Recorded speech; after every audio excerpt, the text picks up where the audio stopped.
This is an extraordinary story.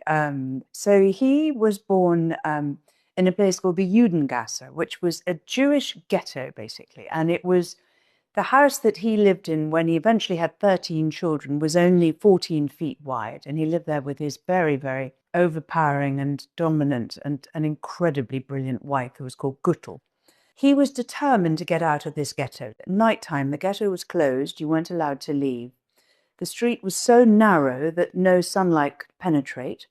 There was no plumbing, there was no sewage, there was nothing. So everything you can imagine happened in this street. And unsurprisingly, he wanted to get out of there. And he started a small coin business, and that did reasonably well. But actually, and this is where it ties into legacy, his great strength was to send his 5 sons to the capitals of Europe at that time. And what they did is they set up, in effect, the first international banking system. So whereas everyone used to be in separate different countries or separate cities until then, these 5 boys communicated with each other, sometimes by pigeon, and they wrote to each other in Judendeutsche, which was a kind of Yiddish German vernacular.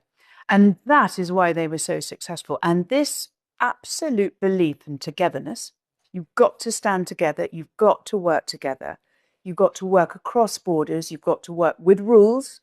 And by 1789, when the last one went, to 1815, so a very, very short period of time, it was said that no government or king would consider going to war without the Rothschilds supporting them, because that was how incredibly influential and powerful they had become. Keep up the wall, wall, wall.